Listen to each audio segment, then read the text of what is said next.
Salom hammaga do'stlar, sizlar bilan yana men Aksiya. Bugungi videoda biz qanday qilib telefonda mana bu Pojov Launcher degan ilovani yuklashni o'rganamiz. Bu Java versiya deb hisoblanadi. Agar buni yuklashga qiziqayotgan bo'lsangiz, videoni boshladik. Unda birinchi bo'lib Telegramga kirasiz. Telegramga kirganingizda qidiruvga shunday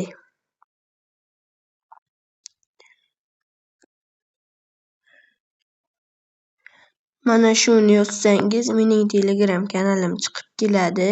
Endi do'stlar, modlarni tashlashni boshladim. Telegram kanalni bugun ochdim. Kirasiz.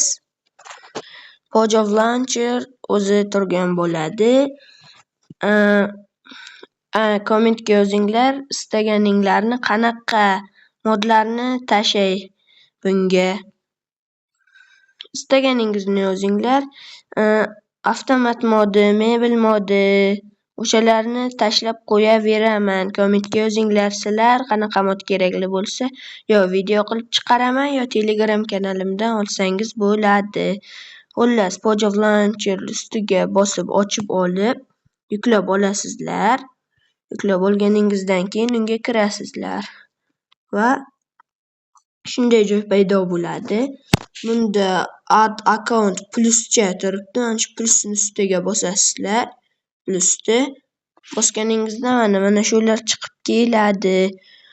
Bu yerda local account ustiga bossanglar, mana ism deb chiqib keladi. Bunga istagan isminglarni yozasizlar.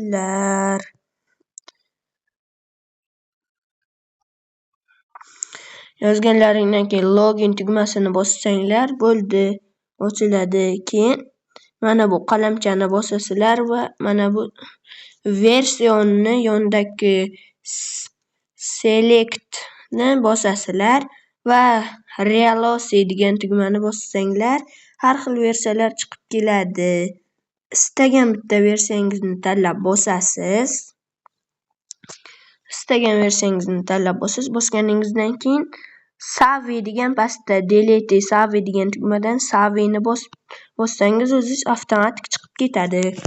Undan keyin mana bu play tugmasini bosasiz. Mana bunday joy chiqib keladi va yetib kutasiz.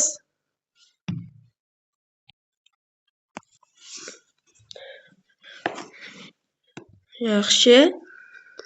Bu tortmoqda.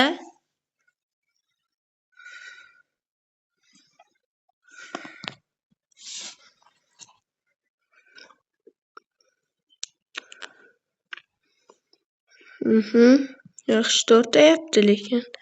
Do'stlar, hammaga xayr unda. Videomiz o'z nihoyasiga yetdi. Like bosib, obuna bo'lib qo'ying.